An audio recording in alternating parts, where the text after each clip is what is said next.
Beaucoup d'entre nous se poseront ces questions à un moment de leur vie. D'où venons-nous? Et où irons-nous après cette vie? Est-ce que la vie sur Terre est le résultat de l'agglomération hasardeuse de matière inerte? Ou bien a-t-elle été conçue par un créateur intelligent? Ces deux visions ont été vigoureusement débattues parmi la communauté scientifique et nous vous proposons de les exposer brièvement. Bien que tous les fondateurs des sciences modernes soutenaient la théorie de la création telle que Newton, Galilée et von Linné, force est d'admettre que la théorie de l'évolution est une vision populaire de nos jours. La théorie de l'évolution est habituellement présentée comme une découverte scientifique décrite principalement par Charles Darwin dans son ouvrage « L'origine des espèces », publié en 1859. Il n'en est pas ainsi. Déjà dans l'Antiquité grecque, certains philosophes influents postulaient que les formes de vie se transformaient naturellement en d'autres formes de vie plus évoluées. Anaximandre de Milet, qui vécut 600 ans avant Jésus-Christ, est le premier philosophe à avoir consigné ses pensées par écrit. Il estimait que de l'eau et de la terre réchauffée étaient sortis soit des poissons, soit des animaux tout à fait semblables aux poissons. C'est au sein de ces animaux qu'ont été formés les hommes. Le philosophe Lucrèce, qui vécut au 1er siècle avant Jésus-Christ, affirme au sujet des atomes. Il est arrivé qu'après avoir erré durant des siècles, tenté union et mouvement à l'infini, ils, les atomes, ont abouti enfin aux soudaines formations massives d'où tirèrent leur origine ces grands aspects de la vie: la terre, la mer, le ciel, les espèces animales. Jean-Baptiste Lamarck fut le premier à tenter de traduire en termes scientifiques la philosophie de l'évolution. Il affirma ceci: « Tout ce qui a été acquis, tracé ou changé dans l'organisation des individus pendant le cours de leur vie est conservé par la génération et transmis aux nouveaux individus qui proviennent de ceux qui ont éprouvé ces changements. » Selon cette théorie de Lamarck, si une girafe s'étire le cou pour atteindre une nourriture de plus en plus en hauteur, ses descendants seront dotés d'un cou plus long. Cette théorie a été prouvée comme étant totalement fausse. L'histoire démontre donc que l'évolution a pris naissance en tant qu'idéologie. Il ne s'agit pas d'une découverte scientifique. Darwin et Lamarck, comme bien d'autres, se sont efforcés de trouver des appuis scientifiques à une idée préconçue. C'est en 1831 que Darwin embarque à bord du Beagle qui navigue vers les îles Galapagos. Durant cette expédition, Darwin étudie les différentes espèces de pinsons qui vivent sur ces îles. Il prend des notes peu rigoureuses. De nombreuses années après son retour, il analysera ces données et remarquera que la forme du bec de chaque espèce semble adaptée à la nourriture disponible dans l'environnement de chaque espèce de pinson. Darwin conclura, 20 années après son expédition, que les espèces les mieux adaptées aux conditions de l'environnement ont plus de facilité à se nourrir et à se reproduire, et publiera le tout dans son ouvrage « L'origine des espèces ». Ainsi est né le concept de sélection naturelle. Ce concept n'apporte pourtant aucune réponse sur l'apparition du cerveau, des nageoires, des yeux ou même du bec des pinsons, ce que l'évolution prétend pourtant expliquer. Marcel Paul Schutzenberger, docteur en médecine, généticien et mathématicien, résume ainsi la sélection naturelle. Dans une zone qui se désertifie, les espèces qui disparaissent sont celles qui ont le plus besoin d'eau. Ce qui n'explique pas l'apparition chez les survivants de structures dont les propriétés fonctionnelles leur permettent de mieux résister à la sécheresse. Le concept de sélection naturelle n'est pas un concept très fort. L'idée de Darwin était tout de même innovatrice et certains membres influents de la communauté scientifique s'empressèrent de chercher des preuves de l'évolution par la sélection naturelle. En 1866, Ernst Haeckel publia des esquisses d'embryons et tenta de démontrer que les embryons de poissons, lapins, salamandres et humains étaient si semblables que cela prouvait leur origine commune. En 1912, on annonçait que la théorie de Darwin était prouvée grâce à la découverte d'un crâne, lequel démontrait des caractères de singe et d'humain. L'homme de Piltdown propulsa la théorie de l'évolution. Cela a pris près de 50 ans pour l'homme de Piltdown et plus de 100 ans dans le cas de l'argument embryologique pour que la communauté scientifique avoue enfin qu'il s'agissait de deux fraudes fabriquées de toutes pièces. On avait joint un morceau de crâne humain à une mâchoire d'orang-outan. Haeckel, de son côté, a simplement recopié l'embryon de tortue dans chaque lignée, faisant croire que différents vertébrés ont un début de développement embryonnaire identique. Michael Richardson, embryologiste britannique, affirma « C'est l'un des pires cas de fraude scientifique. Il est choquant de découvrir que quelqu'un qu'on croyait un grand scientifique ait pu délibérément user de tromperie. » Ainsi, la théorie de l'évolution construisit sa popularité principalement sur deux arguments frauduleux.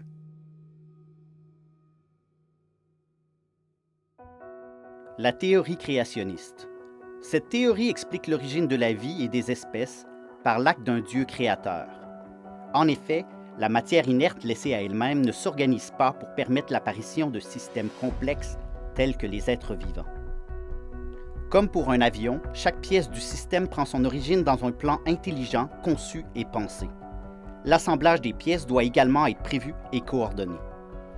Le Dr Schutzenberger affirma « La cellule est bien plus complexe qu'un Boeing 747. » De nombreuses études scientifiques confirment maintenant le niveau extrême de complexité que requièrent les opérations normales de la cellule afin de permettre la vie.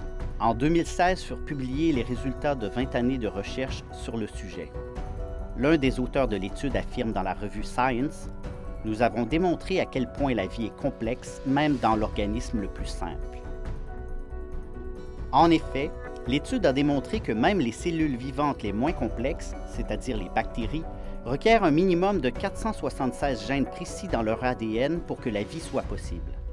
L'ADN constitue en quelque sorte le livre d'instructions pour opérer une cellule. Le gène, lui, représente une séquence précise de cet ADN affichant le code de construction d'une partie précise de la cellule. Les conclusions de cette étude ont des conséquences désastreuses pour la théorie de l'évolution qui suppose que des formes de vie très simples auraient émergé de la matière inerte. Bien que ces formes de vie très simples n'aient jamais été observées, il est maintenant exclu qu'elles aient même pu exister. Prenons un exemple concret, le flagelle de la bactérie. Cette structure se trouve à la surface des bactéries et lui permet de se déplacer efficacement. La revue Current Biology décrit ainsi le moteur moléculaire qui active le flagelle. Un moteur rotatif réversible qui propulse des hélices à vitesse variable, des générateurs de force, des rotors, des arbres de transmission, des bagues et des joints universels. Un système d'une sensibilité prodigieuse.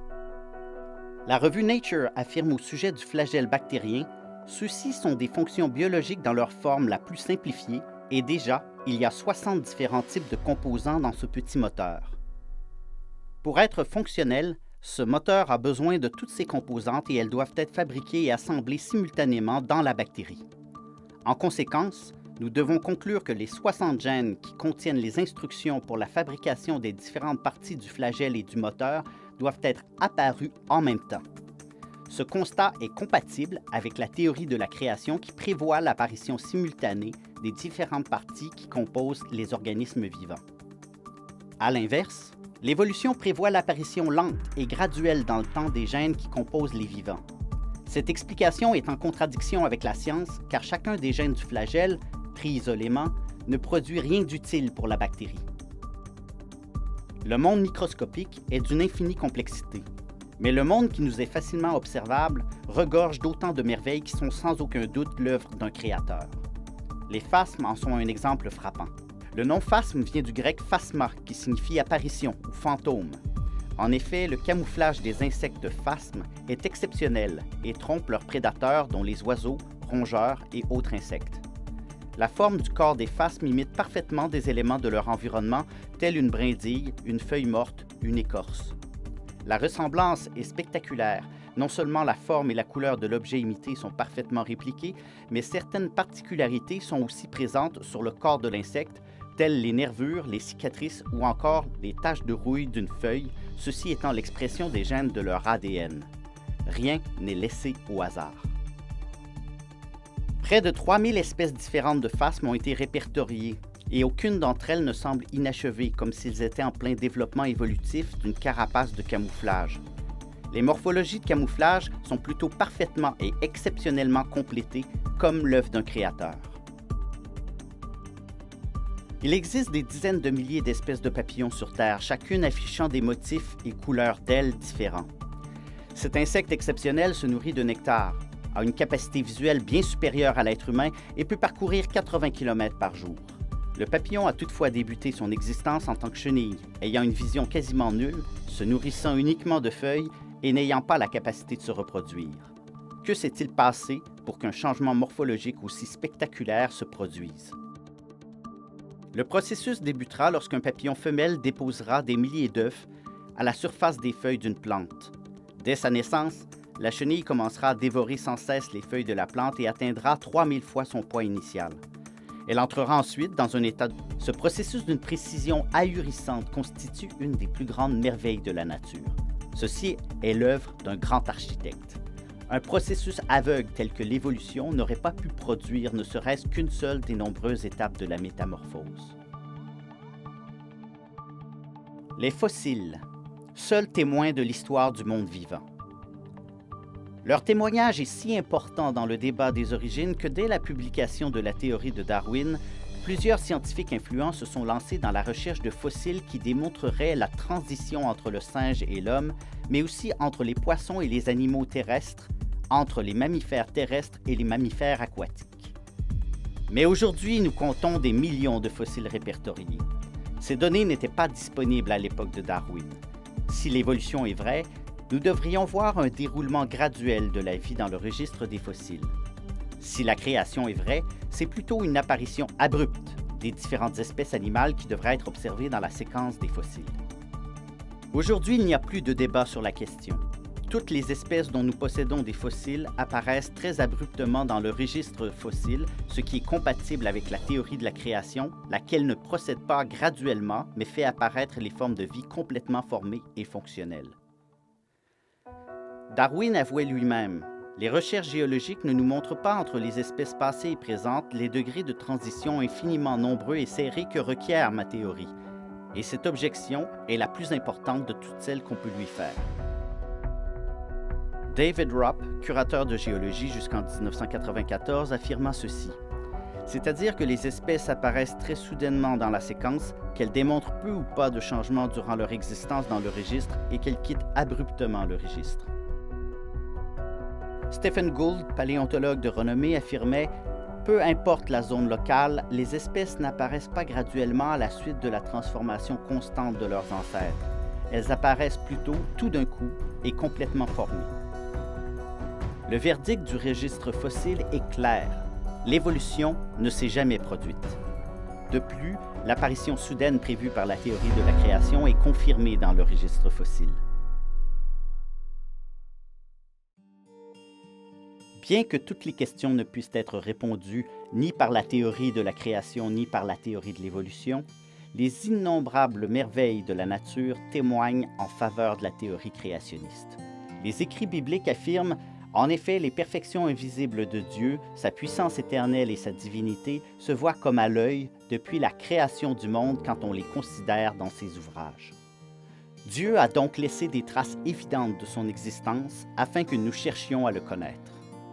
Les écrits bibliques déclarent « Quiconque croit en lui ne sera point confus, car quiconque invoquera le nom du Seigneur Jésus sera sauvé. »